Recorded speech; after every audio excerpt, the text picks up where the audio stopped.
किसी जंगल में टूनी अपने 2 बच्चों के साथ रहती थी। उसी जंगल में एक दुष्ट कौवा भी रहता था। एक दिन टूनी अपने बच्चों के साथ जंगल से होकर बाजार जा रही थी।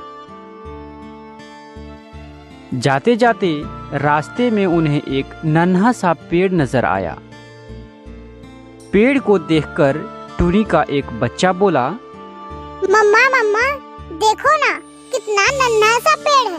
ऐसा करते हैं, इसे यहाँ से उखाड़कर हम लोग अपने खेत में रोप देते हैं। अरे बेवकूफ, ये कौन सा पेड़ है? हमें ये भी तो नहीं मालूम। पता नहीं ये बड़ा होकर कौन सा फल देगा। अगर ये पेड़ फलदार ना हुआ तो हमारी सारी मेहनत बेकार हो जाएगी। नहीं मम्मा, अगर ये नन्हा सा पेड़ यहीं पर रहेगा तो दूसरे बड़े पेड़ की छांव के कारण ये तो नष्ट हो जाएगा ना। इसीलिए हम लोग इसे यहाँ से ले जाते हैं और अपने खेत में रोप देते हैं। वैसे भी हम लोग अपने खेत में इस साल कोई फसल नहीं उगाई है, तो फिर क्या समस्या है? बच्चे की यह बात सुनकर टूनी राजी हो जाती है। ठीक है मेरे बेटे, जब तुम्हारा इतना ही शौक है तो इसे ले जाकर अपने खेत में रोप देते हैं। इस तरह टूनी उस पेड़ को उखाड़कर अपने खेत की तरफ रवाना हो जाती है और अपने खेत में अच्छे से उस नन्हे पेड़ को रोप देती है। चलो बच्चों, हम लोग घर चलते हैं। कल सुबह सुबह आकर इसमें हम लोग पानी डालेंगे। ठीक है मम्मा। फिर टूनी अपने बच्चों के साथ अपने घर की तरफ चली जाती है। रात में टूनी अपने बच्चों के साथ सो जाती है और उसी रात उधर वह नन्हा सा पेड़ अचानक से बड़ा हो जाता है। अगले दिन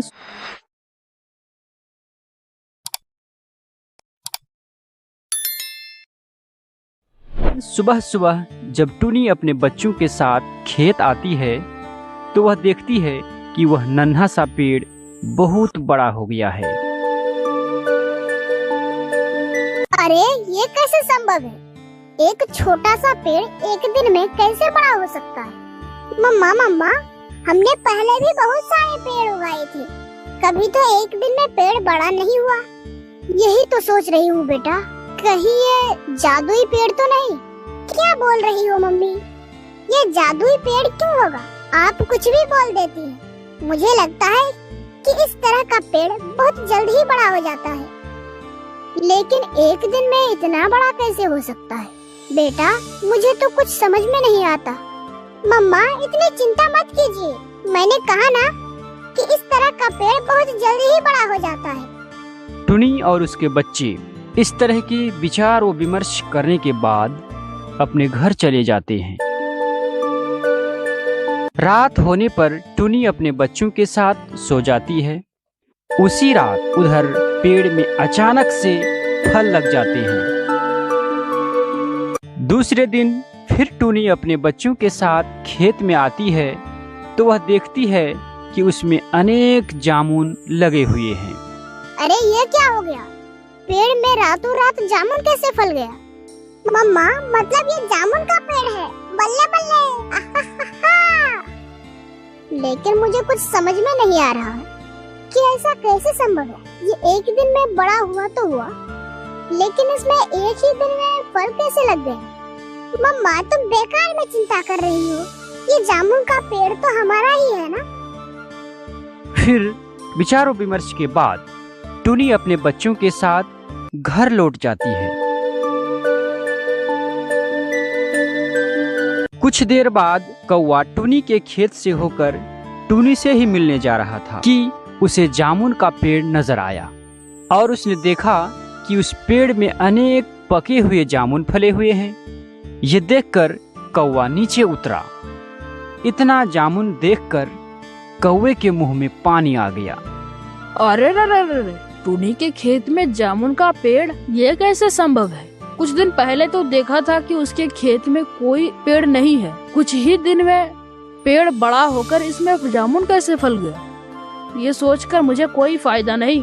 फायदा तो तब होगा जब टूनी के इस पेड़ से सारा का सारा जामुन तोड़कर बाजार में बेच आऊंगा। आहा।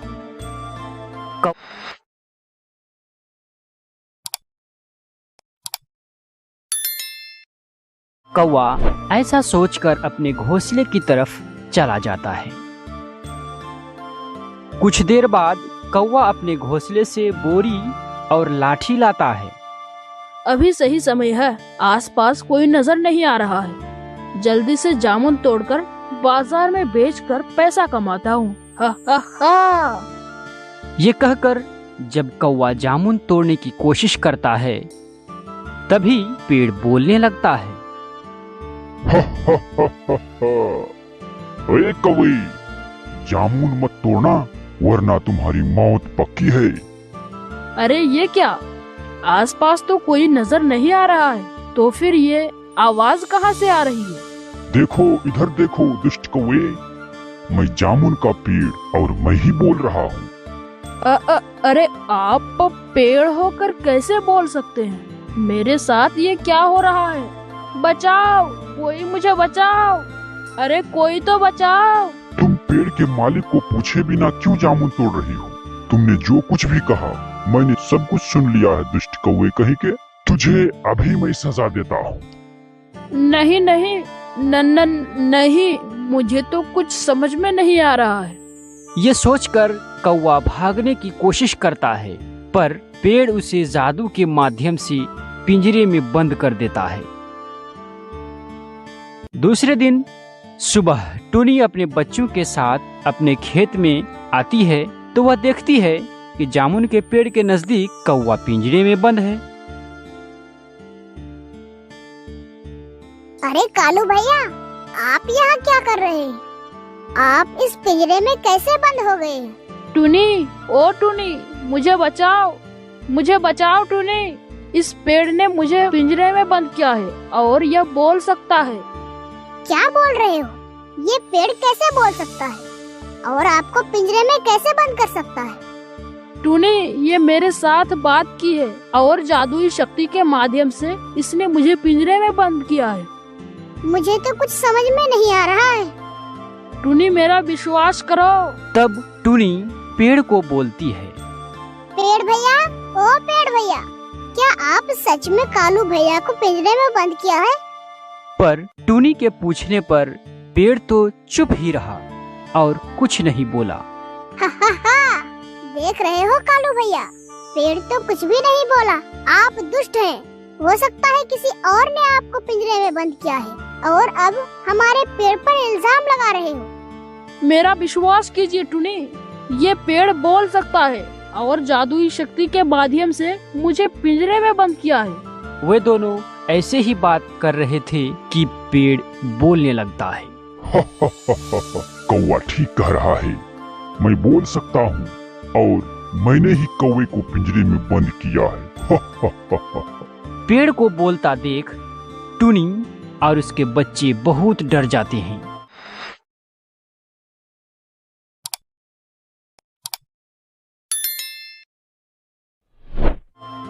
मम्मा, ओ मम्मा, पेड़ कैसे बोल सकता है?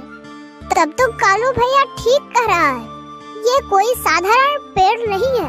मम्मा, मुझे तो बहुत डर लग रहा है। डरो मत छोटे बच्ची, मैं असल में किसी का भी नुकसान नहीं करना चाहता।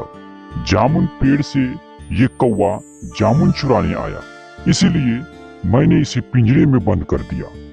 परंतु आप कौन हैं और आप बात कैसे कर सकते हैं? मुझे तो कुछ समझ में नहीं आ रही है। तब पेड़ ने सब कुछ खुल के बोला कि वह कैसे एक पेड़ बना। तब सुनो, मैं असल में तुम्हारे जंगल का पिंटू कौवा हूँ। एक दिन मैं और मेरा दोस्त तोता एक पेड़ पर बैठा हुआ था। तभी मैंने देखा कि एक उल्लू पुजारी पूजा कर रहा है। देखो देखो तोता, ऐसा लग रहा है कि उल्लू तांत्रिक ध्यान कर रहा है। हाँ पिंटू, देखकर तो बिल्कुल ऐसा ही लग रहा है। सुना हूँ कि ये तांत्रिक बहुत ही शक्तिशाली जादूगर है। हा हा हा हा, ये सब फालतू की बातें हैं। इन सब पर मैं विश्वास नहीं रखता। इस जंगल में मैं ही शक्तिशाली हूँ और कोई नहीं है। मैं अभी जा रहा हूँ इस उल्लू तांत्रिक के पास और देखता हूँ कि कौन ज्यादा शक्तिशाली है। क्या बात कर रहे हो? ऐसा करना ठीक नहीं है। अभी वह ध्यान कर रहा है, उसे डिस्टर्ब मत करो। चुप रहो। अगर तुझे डर लग रहा है तो तुम चले जाओ, डरपोक कहीं के। आज मैं देख कर ही रहूंगा कि कैसे तांत्रिक मुझसे ज्यादा शक्तिशाली है। मैं ये साबित करके रहूंगा कि इस जंगल में पिंटू कौवा ही सबसे ज्यादा शक्तिशाली है। इस तरह मेरा दोस्त तोता डर के मारे वहाँ से भाग गया और मैं उल्लू तांत्रिक के पास चला गया। तांत्रिक अपने ध्यान में खोया हुआ था। ए उल्लू तांत्रिक, तुम्हारी हिम्मत कैसे हुई मेरे जंगल में बैठे बैठे ध्यान करने की? मैंने सुना है तुम्हारे पास बहुत शक्ति है, जरा दिखाओ तो मुझे अपनी शक्ति। तुम्हारी इतनी हिम्मत, तुमने मेरा ध्यान भंग किया। तुम मेरा शक्ति देखना चाहते हो ना, तो तुम अभी देखो। मैं तुम्हें श्राप देता हूँ। तुम अभी एक छोटा सा जामुन पेड़ बनकर दूसरे जंगल में चले जाओगे। तभी मैं उल्लू के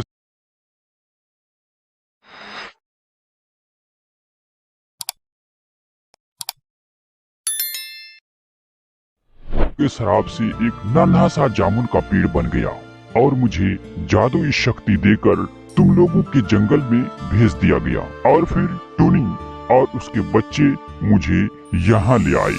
पेड़ की ये बातें सुनकर कौवा, टूनी और उसके बच्चे हैरान रह गए और टूनी ने पेड़ की मदद करना चाहा। परंतु हम लोग आपकी किस प्रकार मदद कर सकते हैं? हम लोग तो कुछ भी नहीं जानते। वह उल्लू ने मुझे शराब देने के बाद कहा था, सुनो पिंटू, तुम अभी छोटा सा पेड़ ही रहोगे। अगर कोई तुम्हारी मदद करना चाहे तभी तुम पेड़ से कौवा के रूप में आ सकते हो। और इसके लिए इस जंगल के पास वाली नदी में किसी पक्षी को 2 बार डुबकी लगाना होगा। फिर उसे एक जादुई अंगूठी मिलेगी। उसे तुम्हारे जड़ में रखने से फिर तुम पिंटू कौवा के रूप में आ सकते हो। हा हा हा। पेड़ की बात सुनकर टूनी बोली, ये क्या बोल रहे हैं आप पेड़ भैया? तब हमें अभी नदी पर जाना उचित रहेगा और उस अंगूठी को भी तो लाना होगा। टूनी, ओ टूनी, तुम मुझे इस पिंजरे से आजाद करने को कहो ना। मैं भी तुम्हारे साथ पेड़ की मदद करने जाऊंगा। मुझे माफ कर दीजिए टूनी, मैं अब से किसी का भी फल नहीं चुराऊंगा। पेड़ भैया, कालू भैया को पिंजरे से आजाद कर दीजिए। ठीक है टूनी।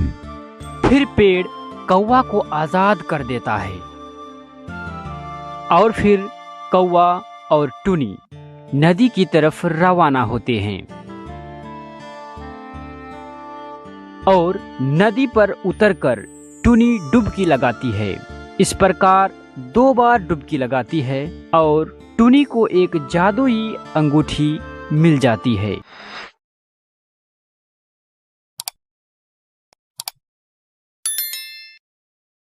और फिर वह अंगूठी जामुन के पेड़ के पास आकर उसके जड़ में रखती है। फिर क्या था, जामुन के पेड़ के जड़ में वह अंगूठी रखते ही वह पिंटू कौवा के रूप में बदल गया। धन्यवाद टूनी, तुम्हारा बहुत बहुत धन्यवाद। मुझे अगले रूप में लाने के लिए तुम्हारा असंख्य धन्यवाद। दोस्तों, कहानी अच्छी लगी हो तो वीडियो को लाइक कर दीजिए और इसी तरह की मजेदार कहानी के लिए हमारे चैनल को सब्सक्राइब करना ना भूलें। और दोस्तों, सब्सक्राइब करने के साथ साथ बेल के आइकन को भी दबा दें ताकि आप एक भी इंटरेस्टिंग स्टोरी मिस ना करें। आज के लिए इसी कहानी पर विराम लगाते हैं दोस्तों, फिर मिलेंगे दूसरी मजेदार कहानी के साथ। धन्यवाद।